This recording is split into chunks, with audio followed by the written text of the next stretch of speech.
Greetings, ladies and gentle readers. I'm Dwyer, and I just finished reading Me Shadow Lord by Zagranth, whoever that is. Ah, lot to unpack here. Haven't actually uploaded a lot of reviews lately.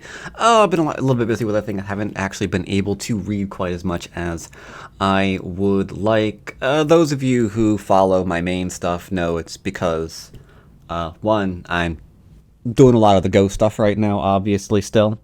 Just released my second Go book.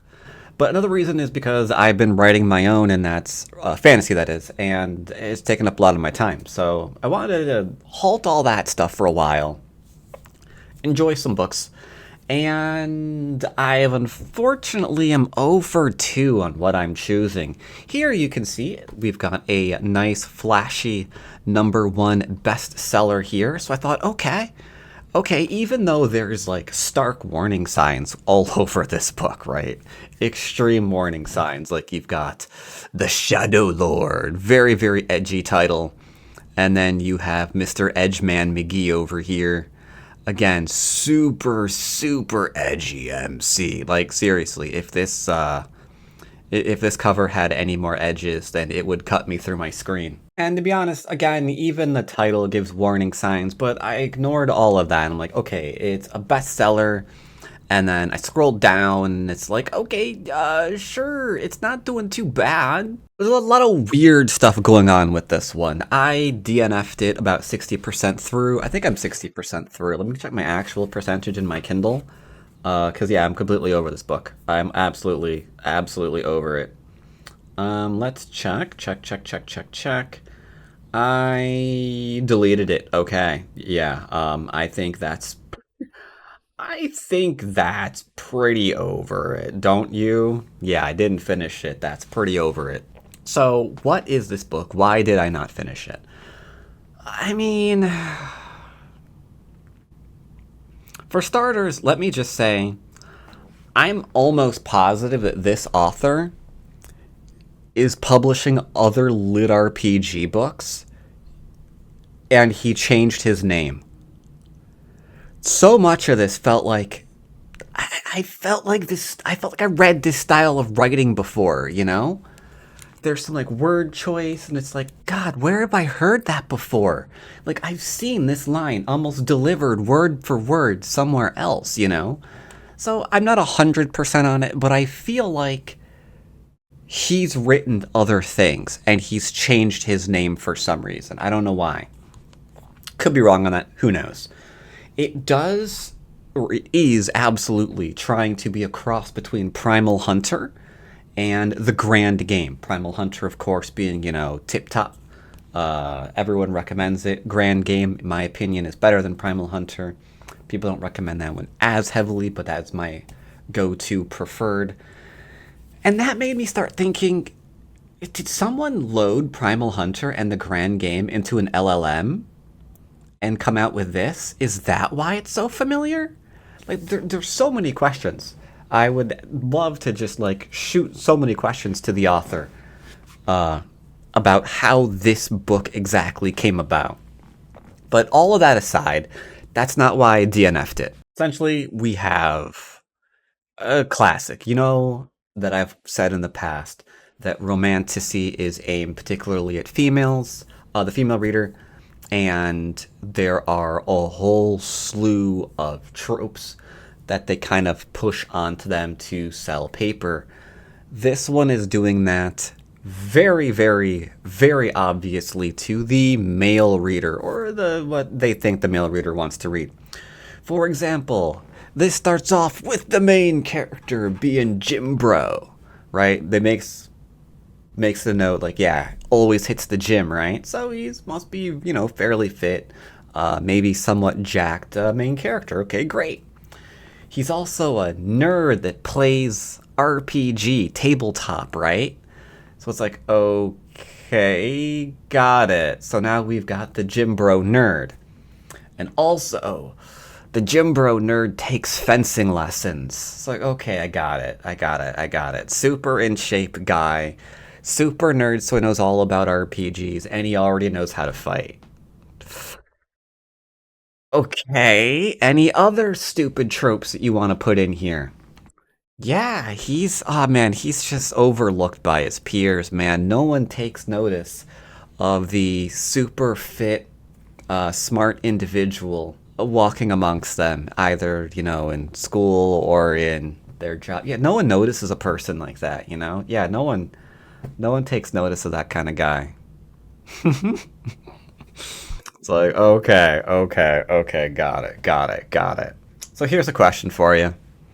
Pop quiz. And the minute you get this right, you'll know exactly why I DNF this as hard as I did. Imagine the infit gym bro dude who's got a good head on his shoulders, knows a lot of things, taking self-defense courses, just not getting his due. Why? Why? What's holding him back? What's holding him back? You can guess it, right? Who's the antagonist in this? Any ideas? If you guessed, let me guess. This otherwise amazing guy being held back by a woman, right? Yeah, I guessed that one too. I guessed that one in like 2 chapters. Didn't even hint at it yet, but it's like, let me guess. The antagonist here is going to be a woman. Yeah, of course it is. Of course it is. That's exactly how this goes. We have this guy. System comes into the world, yada, yada, yada. Immediately introduces one of the evil people working for this company, I guess. And that's going to obviously be a female character, because that's our first like negative character, and that character is obviously going to be female because, that's what's holding all of these male characters back, right? And then you go into the world. They're all being careful, and he's the only one with a good head on his shoulders. He knows how everything is changed, and they're not taking it seriously, right? Because, of course, he's like super disciplined. He's like the super disciplined office worker that, has never existed ever. But yeah, that's him. And they're all just not holding it back. But it's fine. They get a brutal reality check on how different this world is, so he's proven right. Yeah, so now they're taking him seriously when the antagonist makes an appearance and been like, no, you are not going to start getting ahead here because I am here to ruin everything. So yeah, there's like an over-the-top evil female character that's gonna ruin all of his fun. And immediately then he goes, and he has to go into the wilderness, essentially, by himself, solo, a la Primal Hunter. And during the course, to get up to here, he just gets super strong titles to give him awesome stat boosts, because he's like the very first person, because he's so cool to do this or do that.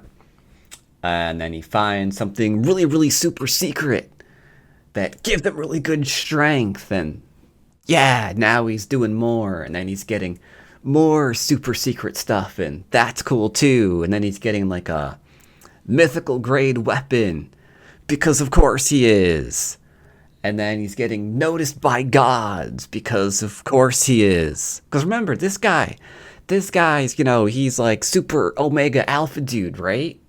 Only guy with the good head on his shoulders, and he would be, oh man, he would have already been this cool in the real world, right? If it wasn't for all of those people holding him back and not noticing him.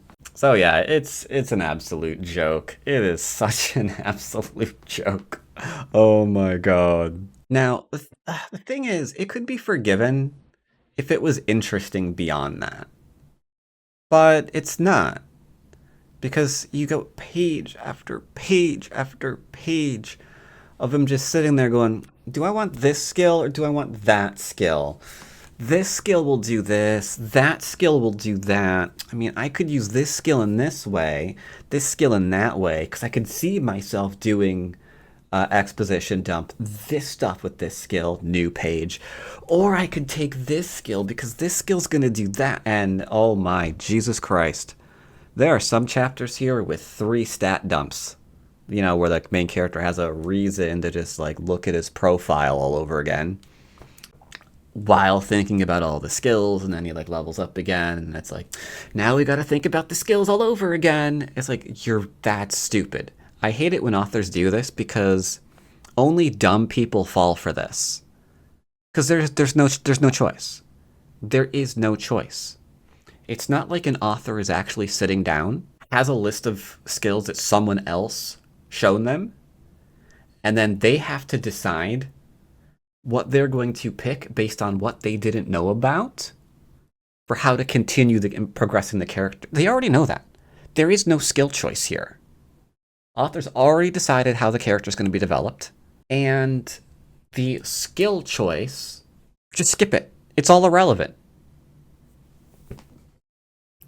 Because choice isn't a choice if they can't choose something else. And they never could. They never could.